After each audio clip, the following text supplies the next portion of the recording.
I ended up racing that race 24 times. Hmm. So within that 24 times, I won a record 10 times in class, 5 times overall, and I finished second there 7 times. So I made it through checkered flag a lot. I love that race. That's why I always said, this is my house when you go to Daytona.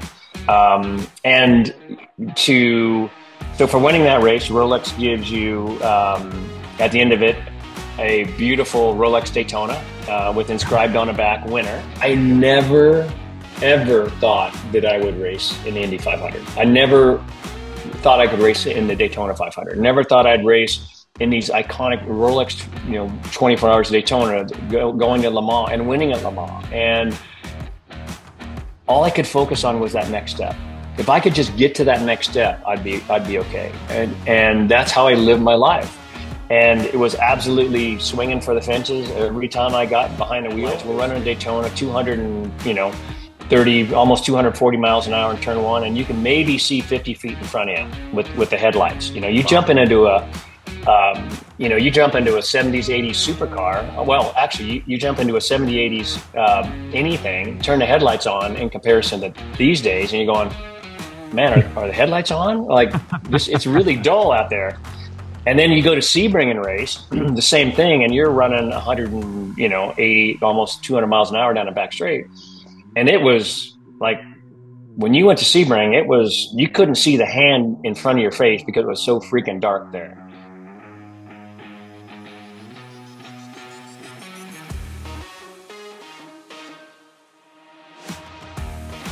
Hi, this is Scott Pruett, and this is Cars and Culture with Jason Stein.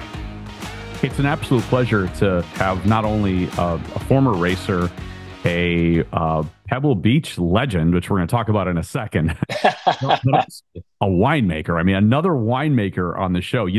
We had Jeff O'Neill on the program recently, who's also a California resident. You probably know him, Velocity. Right. It's like the car guys are competing to see who can be the best winemaker out there, right, Scott? Welcome to the program. Welcome to the show. Well, it's great to be here. Thanks, Jason. Really appreciate the opportunity to talk about some fun stuff, whether it's wine or cars or racing or history of all those. And I think it's going to be, if you look at the ratings, I think I have everybody pretty much covered on the wine side. I'm a little different dynamic where here at Pruett Vineyard, I am the winemaker. We started from scratch. We planted the plants. I'm the winemaker, I'm the cellar rat, I'm the guy making the decisions. And within our business, the most respected critic is called Wine Spectator. And Wine Spectator is a global critic rating great wines. And we currently sit the second highest rated Syrah in all of California. We've been the highest rated Syrah in all of California twice, at 96 points. Our current release, we have 195 point, 394 point. So I'm pretty proud. Not that I'm competitive or anything. I'm just saying that it's good to live at the top. Congratulations on all of that. Did you ever think you'd be fighting and hunting and scraping for greater Wine Spectator ratings? Never. I give people my card, and on one side it's racing, and on the other side it's the wine business. And I said, two things could not be more polar opposite. In racing, I could make something happen. We lived our life in fractions of a second. The last turn of the last lap, I could make something happen, good or bad. And it was majority of it was controlled by me. I could somehow, some way, try and pull something off at the last moment to make something happen. Where in the wine business, I've gone from seconds to vintages or years. And because I am a farmer and because fermentations do what they do, I'm getting told what to do. I don't have much of an influence on how the grapes ripen or when they're ready to pick. That's Mother Nature. And with the fermentations and everything else takes place, it's such a different thing. And it's been fun. I've been doing it about 15 years now. And it actually has helped me be more patient. Not because I wanted to, because I had to. It's fascinating that when you set up your um, on the eastern slope of the Northern Sierras, which is where you are, you're just above the American River Gorge. Now you're worried about fog. Now you're worried about heat. Now you're worried about rain. Oh, wait, that's exactly what you worried about when you were racing, right? Yeah, yeah, Fog, heat, exactly right. rain. So there are some It's similarities. No doubt, and it's been so much fun for me. One, I'm so blessed to have 50 years of racing. Started racing when I was 8 years old, and go karts and everything. Indy cars, NASCAR, sports cars. Majority of my career in sports cars at some level, or it was a prototype class or the GT class, and then just getting my seventh Hall of Fame, which is truly, Congratulations. again, just honored with all that, and blessed. And these are all those unexpecteds. And as I've moved into the wine business, it's become interesting doing different wine events like I do. We do wine dinners and some other events. And some people don't necessarily know me as a race car driver. They know me more as a winemaker. And they'll come up to me and we'll be having conversation, talk about the wine and where it came from and what went into it. And they said, and you drove race cars too, right? Or something like that. And it's been a Slightly. lot of fun. Slightly. What if folks what do they not know about winemaking that now you know that might surprise them? I mean, there are a lot of things about racing that we could talk about, but what are the hidden secrets of winemaking that you've learned that maybe the rest of the world doesn't know? Um, the biggest thing I learned was in racing, everything was like this. I mean, we had to sign documents that said we can't share anything at any time with anybody. And Yeah. in the wine business, it was open book. I mean, everybody that I've talked to, I've had some help from some incredible people in the industry. That have Bill Harlan's been one, Thomas Rivers Brown, iconic winemaker. They see my passion of what I do, and the thing that is coveted in the wine business is the fruit and where it comes from. You're never going to make great wine unless you have great fruit. Otherwise, you'd see 100-point wines every year. And so the terroir and the exposure and the climate and all that goes with that, and making those decisions where if you have good fruit, it's up to us as a winemaker not to mess it up. And if you have not as good a fruit, you're always trying to figure out somehow, some way. Now, fortunately, with where we live, we did the soil study, we did the climate study, and came away with the best guys out of Napa that do that. And they said, two thumbs up. This is truly a beautiful location to establish a vineyard. In fact, he said, if you can't do something special out of here, he said, I'd quit my job. We've done Oh, something special out of here. So he didn't have to quit his job. This area was planted initially in 1847 and up until the Prohibition, and we're about just over an hour from Napa. Up until Prohibition, our area had more wine grapes planted than all of Napa and Sonoma combined. So it's wow. it's an interesting story, and it's fun to be a part of. And I think the other thing that's interesting about being in this business is when you look at it, it's been going on since Egyptian times. It was Jesus Christ's coming out party, turning water into wine, and being involved and just shepherding this through to the next generation is quite an honor, and something that you respect and that you embrace, and knowing how big and long it is, and it still is basically the same process as it was back then. You harvest the fruit when it's ripe, you ferment the fruit, you press the fruit at the end to capture the wine without all the stems and seeds. And in days gone by, they would put those into some sort of carafe. Now we put them into oak barrels. And the things that I've learned over the years, and the people are involved, and the respect that this industry has, and in reality, when we look at those of us who drink wine, when we look at what that looks like, I mean, we save bottles for special occasions. We have those wines that we love. We have those wines that have such great memories, whether it was with your significant other, whether it was with your family, whether it was with you, that bottle you saved to share with your buddies, because it's just this iconic thing that you bought, and now it's at a perfect moment to drink it and share it together. Great food, great wine, and it has been so much fun being involved in this industry. Well, great food, great wine, a great story. I listened to you talk about the terroir, and I'm thinking that I'm talking to somebody who works at DRC in the south of France. I mean, you you have completely adopted this world. Is it hyper competitive? It's a very different thing. Especially in your areas, if because you want to attract people to your area. We've been able to, with our scores and with our reputation, attract more people to the Sierra foothills and what we're doing and what we're achieving, Placer County specifically.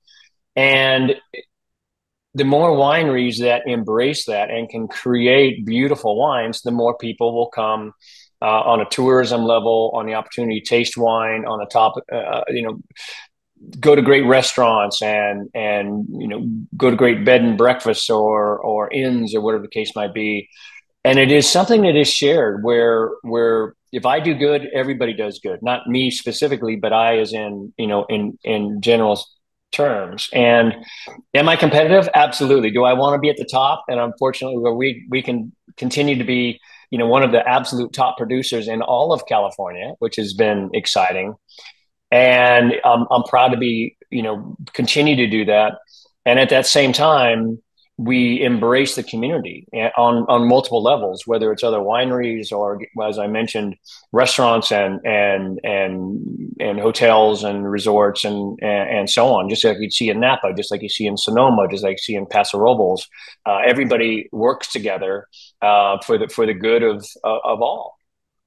Amazing. One more wine question, then we'll talk cars. What's the wine vintage that you've made that you wished you had another case stashed away? Um, I would say uh, our 2014 vintage. We killed it. We were tied for the second highest rated Syrah in the world. Okay, Oh, get that. Second wow. highest rated Syrah in the world at 96 points. We had a 96 point, a 95 point, and two 94 points that year by Wine Spectator. And this is just when I was still getting rolling. Didn't know a lot about winemaking, but still learning a lot. And I had some incredible mentors. Um, Currently, my consultant's the head winemaker for Pine Ridge, a guy by the name of Josh Whitteman, great guy. And so we now go back and I have just a few bottles of that vintage left, and I want to go back because now it's 10 years old and they've really developed and they're showing their true beauty, and they're really gorgeous wines and wonderful to drink. And it's been if I had a little bit more, that's exactly, I'd have one more case of that or two. Two. Let's talk racing. And, I would go back to, you probably still see it in your mind, right? Phoenix, Dick Simon Racing, 1988. The chassis was a Lola T8800, and it was your first spin in kart. Of course, 12 hours of Sebring preceded that, but that was the kart career that got things going. 85, you started, right, with Mike Meyer and Daffy at 12 hours of Sebring in a Mazda RX-7. Does that seem like a long time ago to you, or does this seem like yesterday? It seems like forever, but I'm just going to add just a little bit more to that backstory. So racing go-karts and winning in everything in go-karts. Yep. I don't come from a racing background. I don't come from a wealthy background. So everything was through scrapping and success and calling people and writing letters and calling people. And one of those people that was very helpful was a guy by the name of Michael Cranafis. Now, Michael Cranafis was the head of Ford Motorsports. And my first opportunity, which is going to go back to being at Pebble Beach over the weekend, specifically Laguna Seca, was the front engine Mustang GTP car. Okay. And there was one of those there. And in 1983, because of my racing, so I actually raced all over the world. One of the races I competed in, which I like to talk about, was racing at the World Championships in Parma, Italy, and racing against some incredible drivers that went on to big things, one of which was Ayrton Senna. Ah. And so racing go-karts was a very common thing in your opportunity to try and, move up that ladder. So when I talk about those memories that I have from all the stuff I've done over the years, racing against all those great race car drivers, including Ayrton, in go-karts was pretty fantastic. Michael Kranafis knew a lot about go-karts, and because that was the tradition of Europe. So he's from Germany. He knows how valuable go-kart racing was in the start of careers and seeing potential. So he actually asked me, would I be interested in going testing in Elkhart Lake in October of 1983 in a front engine Mustang GTP car? So from go-karts to that front engine Mustang GTP car was quite unique, and also a highlight of things to get started in my career. From there, another gentleman who was continually helping me is there was a number of them, but another guy by the name of Phil Conti. Do you remember Phil Conti? I do remember Phil Conti Racing. Yeah. Yeah. So he knew Paul Lewis, who owned Daffy Swimwear. Mm-hmm. And so he was racing a GTU. So within a top category of IMSA racing, you had GTP, which was prototype, GTO over 4 liter, GTU under 3 liter. And they asked me, would I be interested in, coming and doing one race in a GTU Mazda, who was campaigned by Paul Lewis, Daffy Swimwear, and worked on by Mike Meyer. And so we took this back marker Mazda, and I moved it up into the top 10 in that race. It was Mid-Ohio, my very first race ever beyond go-karts. And then from that opportunity of doing and having success, Paul Lewis came back to me and said, hey, would you be interested? I only have money for 5 races. We'll do Daytona, Sebring, Miami, and Atlanta. And I said, oh my gosh, absolutely. And so still racing go-karts at the time, getting that opportunity. And our very first race was the Rolex 24 Hours of Daytona that year, 1985. And we led a lot of that race. I mean, this is against all the factory teams, factory Mazda team, factory Porsche team, Fiero with Pontiac, a lot of great talent. And here we are running, first and second the majority of the race. We end up finishing second in my very first Rolex 24 ever. We went to Sebring. Unfortunately, we broke an engine before the race, and we didn't have a spare engine, so we ended up going home. The next race was the Miami Grand Prix. So the Miami Grand Prix was short races, so they split all those classes. So you had the GTUs ran against the other GTUs, GTO specific category, GTP specific to that category. And in my first sprint race, and again, this is against all the factory teams, I qualified second and finished second. And that was that moment, I believe, that people, not just Michael Kranafis, but other people started, who's this Scott Pruett kid? I mean, we know this car. It shouldn't be running at the front. It's running at the front and finishing at the front. Right. And so that was that moment. We went to Atlanta. Unfortunately, we were running top 5, broken upright. But from that race, and after meeting Bruce Jenner, now Caitlyn Jenner, different story, he was always a big supporter and helped with me, very close with Ford Motor Company. That's right. And he encouraged, not only, and it didn't take a lot of encouragement, but Michael Kranafis, and with also the encouragement of Bruce Jenner, would you be interested in coming and driving with Bruce in Elkhart Lake in a GTO category? So going from a 300-ish, 350-ish horsepower to, 700 horsepower Roush Camaro was exciting. And again, qualified second, finished second. And from there, they said, hey, would you come drive for Brooks Feiberger, who was running the Thunderbird team? And I said, absolutely. So we went to Pocono, and that was my first of 60 wins in that race, and then signed on with Ford Motor Company for 3 more years. So that'd be 86, 87, 88, and we won 4 championships in 3 years. So it was a great start to a fantastic career. Wow. Yeah. What a start to it. What did your parents say when you decided you wanted to do this? They were always supportive. I mean, we had a go kart shop at the house. They were, continually supportive. However, they could be doing whatever we could.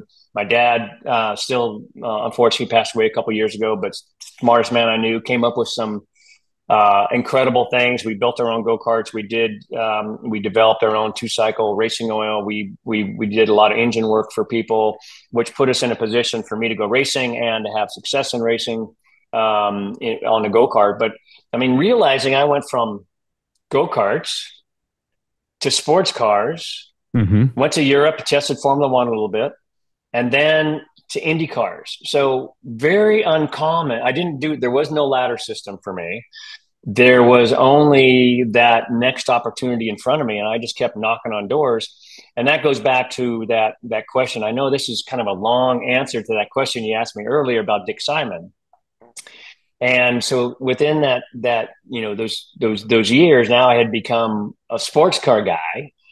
Even though I went to Europe, tested Formula One, did really well. Unfortunately, didn't seem like a reality with an American getting that opportunity, because they were still looking at European-based drivers to come drive, not guys from America. Now, Bernie Ecclestone was great, very helpful, helped me get my super license to go test.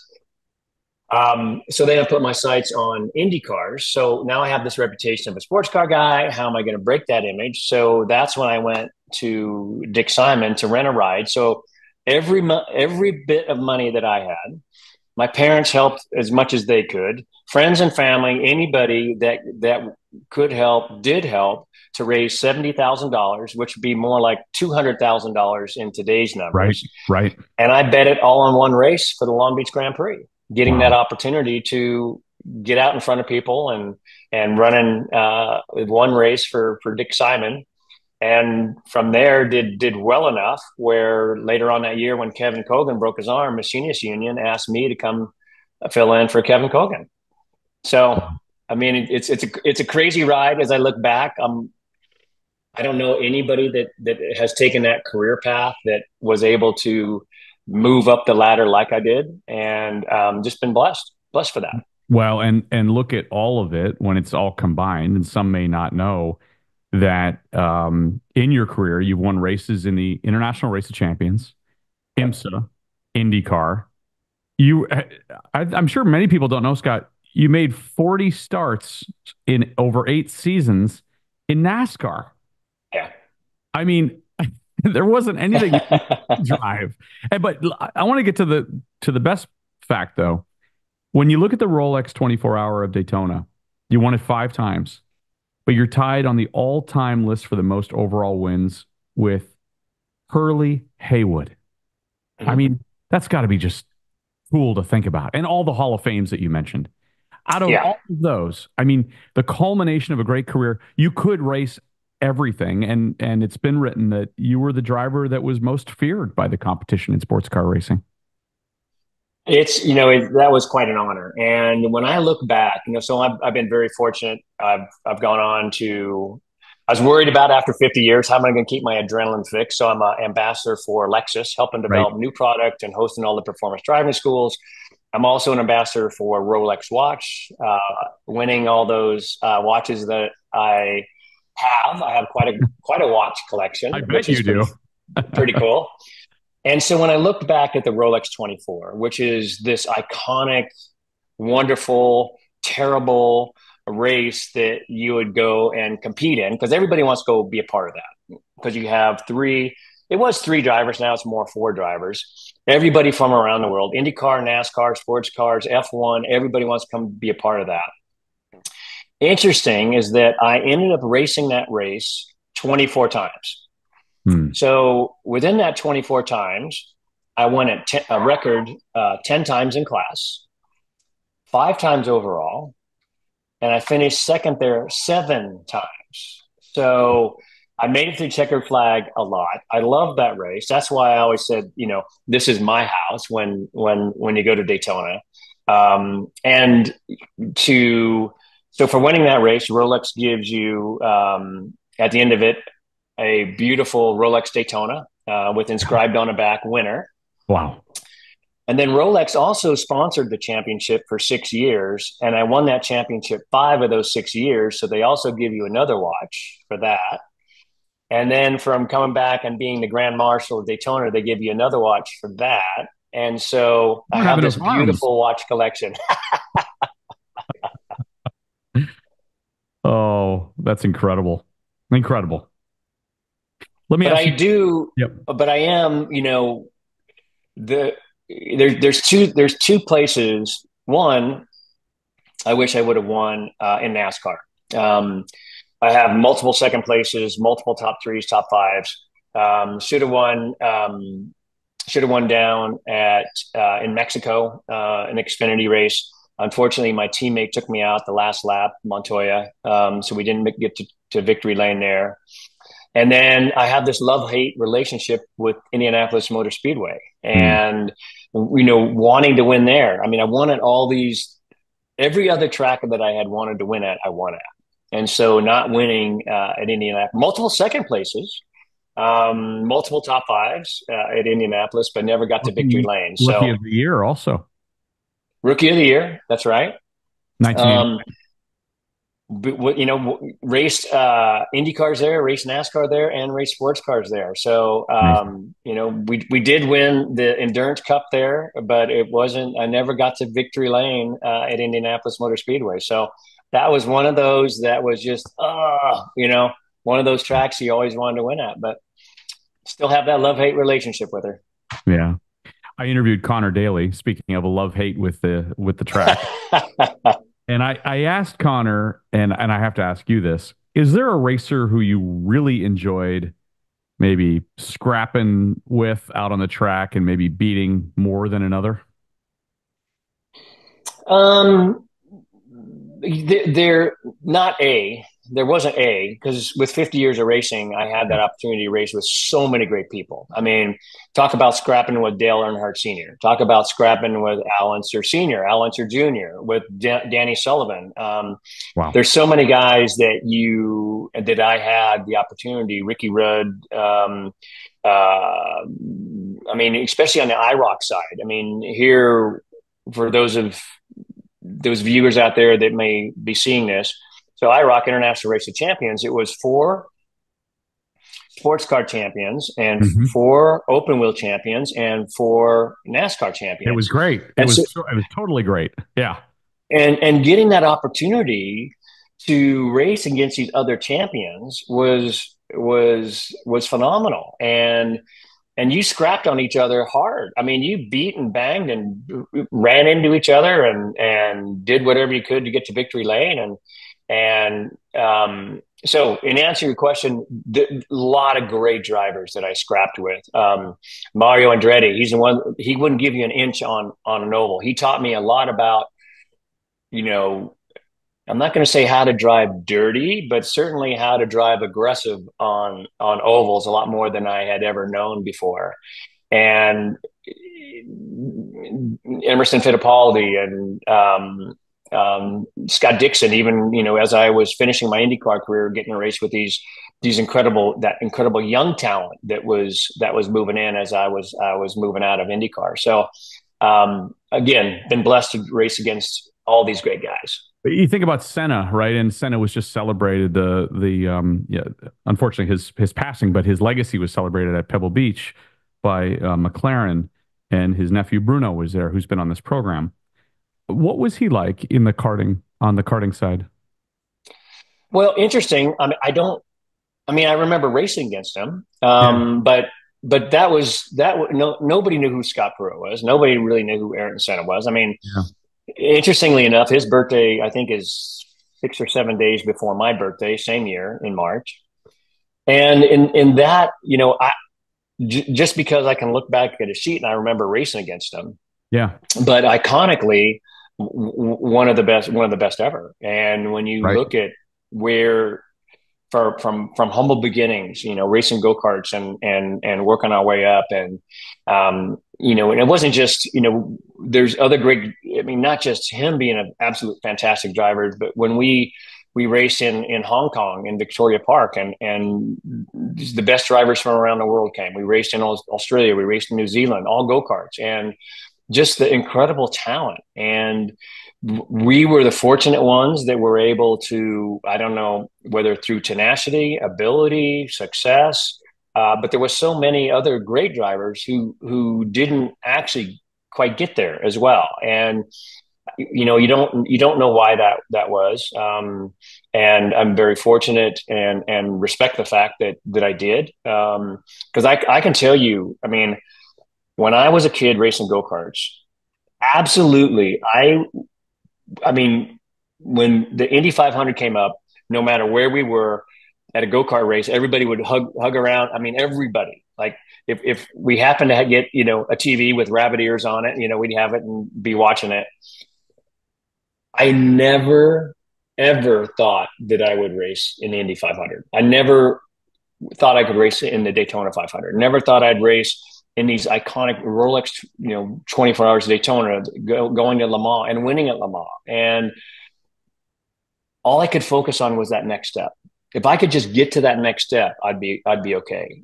And that's how I lived my life. And it was absolutely swinging for the fences every time I got behind the wheel. It was making sure that I over delivered every time, and no matter what I drove. And I drive anything. I mean, I drove single seater off road buggies. I drove, sprint cars. I drove, anybody said, "Hey, would you drive it?" Yeah, I'll drive it. I'll drive it. I'll drive it. I'll drive it. And, but it was never, I could never wrap my head around the fact that I could or would have raced in all these incredible races that I did. Wow. You did it all. I mean, everybody you just named, you did it all without simulators in the pre-video game era too. I mean, now at Pebble Beach, there was a stand for a company called Podium, which does these incredible racing simulators that are 30, 40, 50, $70,000 that you see, Max Verstappen behind the wheel of at all times when he's not on the track. Do you think you would have been a good video game simulator driver? Well, interesting story. I developed with a guy down at Sonoma, Tom Paps. Unfortunately, he's passed away, but we developed my own simulator. So we did this before simulators were cool. So this was back in 2012. He was a code guy. He could write and rewrite code. I could tell him, what felt appropriate, what didn't, what friction we needed on surfaces, how the car should react. And so we started developing this before it was cool to have one. Yeah. And I really felt that was one of the things, because I went on to have incredible success in my mid to late 50s. I'm still one of the guys that's out there posting incredible laps and winning championships and winning races. And in fact, when I went back and drove for Action Express at Sebring, Mm-hmm. I posted the one of the I think it was the fastest lap of the race, and and even beyond my teammates, which like Albuquerque and some of these other guys, and Dane Cameron, and did I rub it in? Yes, I did rub it in. I mean, here these guys are 23, 24 years old, and I'm posting laps that are faster than them. And I really feel that developing that sim was huge for me. In fact, I turned on Ford Motor Company. I turned on TRD. I talked to a number of other racers saying, "Hey, this is what I believe one of the next frontiers of that opportunity." And it was always interesting because they were so unconvinced that this was going to be a next opportunity. And so it's been fun for me. I'm involved with a sim company called Simcraft. They do a fantastic job. The motion is truly, I think, as good as better than anybody else is out there. I continually help them develop the new product. I've helped with Ford when they decided to go and decide initially when I was still working for them what system to get. And when we look at how we used to do it, we show it at a racetrack, some there, especially like a street course where you could never run on. And so that was the first opportunity for you to see it as a driver. And the drivers that, that came before me, the drivers that were really in my era that didn't have that opportunity to do sim work, it was all seat of the pants. There was no data. It was all that driver feedback to the engineer on what you and how you would help them make changes. No data, excuse me, no data driven, all seat of the pants driven, Yep. and no ABS, no traction control, no stability control, no halogen headlights. We're running a Daytona 200 and 30, almost 240 miles an hour in turn one, and you can maybe see 50 feet in front of you with the headlights. You Wow. you jump into a 70s, 80s supercar. Well, actually, you jump into a 70s, 80s anything, turn the headlights on in comparison to these days, and you're going, man, are the headlights on? Like this, it's really dull out there. And then you go to Sebring and race, the same thing, and you're running 180, almost 200 miles an hour down the back straight. And it was like when you went to Sebring, you couldn't see the hand in front of your face because it was so freaking dark there. And you're hauling ass and passing cars and doing all that, and you really can't see a lot. And then throw rain in on top of that, or these crazy conditions. And it was a different era, a different time of defrosters really didn't work. The windshield wiper would break, and here you are driving with I remember races. You're looking out either side of the windows on the race car, and you're watching where you're at on the guardrail, trying to make decisions on when to brake and how how deep you're going to go, because you can't see in front of you because you got all this fog buildup on the inside and the windshield wiper's not working. And it was a crazy time. I mean, we did some interesting things to try and pull off wins. In 2001, with Corvette racing, you won with Ron Fellows and Johnny O'Connell at the 24 hour of Le Mans, 278 laps in a GTS class. What's Le Mans like for those of us who have? I've been there, not as a driver. What is it like? It is, it's like the Indianapolis 500 of Europe, and different than just rating for your team. You're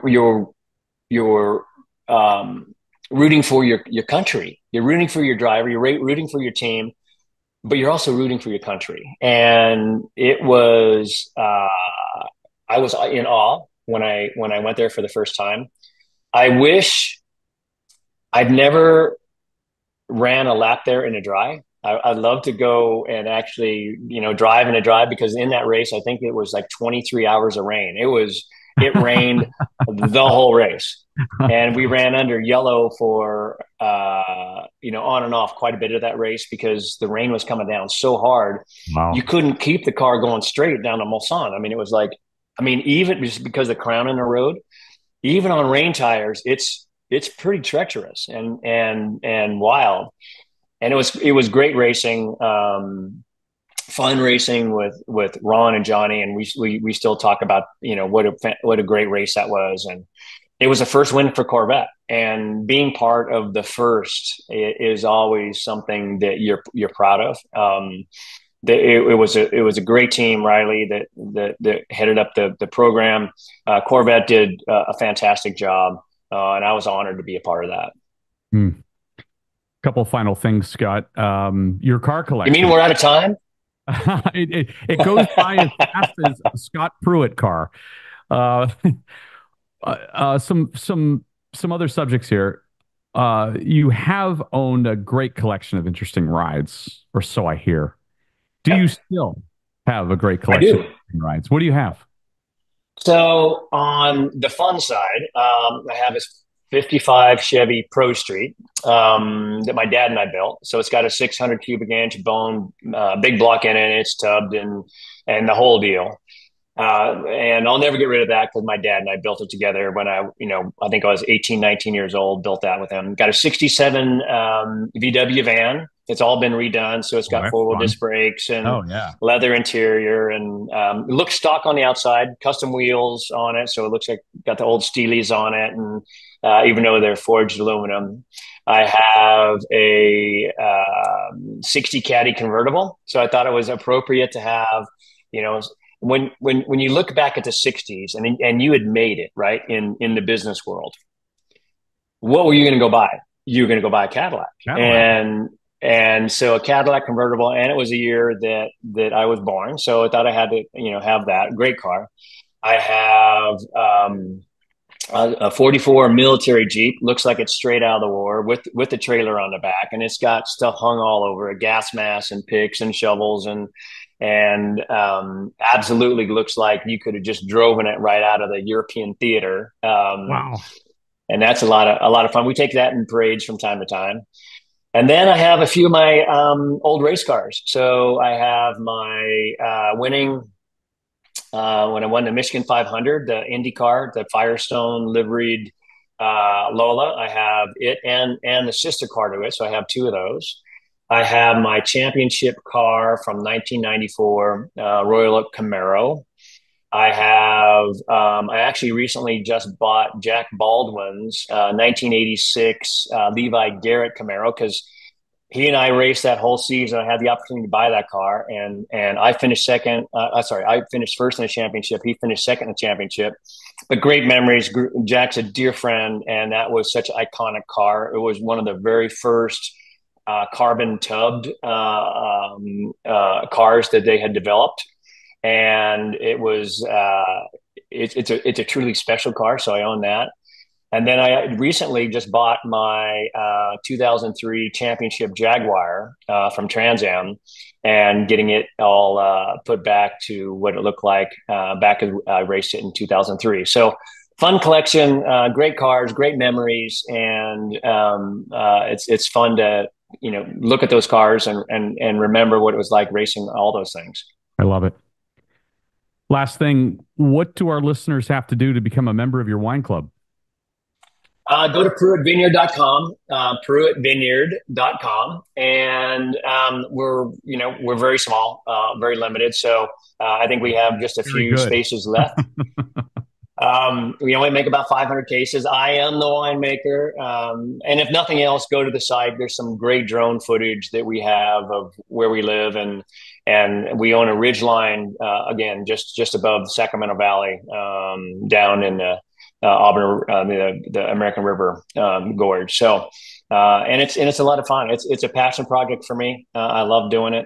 And then, look for me at the IMSA races. I'm working for IMSA at a few races in race control. So I enjoy doing that, and getting that opportunity. Just keep an eye on, what guys are doing on the racetrack, and giving some input on that. Yeah, we've had our buddy, John Doonan, on this program before. He was actually offered the invite for me to attend my first 24-hour of Le Mans last year during the 100th, which was incredibly special. To see the Garage 56 car go, the NASCAR.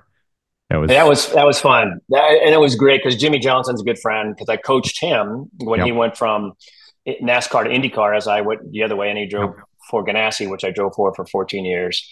And what a great guy. And to see that car go to Europe and race at Le Mans was a cool thing, I think, for everybody to see. It was a ton of fun. It was absolutely. It's been a ton of fun having you on the program and catching up not only in your racing career, but on, more importantly, the wine. That's a lot safer. You're the guy who used to race cars, right? But you're actually a winemaker. That's right. That's right. Well, I can tell you it's a lot safer than racing race cars. I know that for sure. Very much so. Scott, thank you so much for being on the program. Thank you, Jason. Really appreciate it. Thank you. Thank you so much. Thanks. Bye-bye.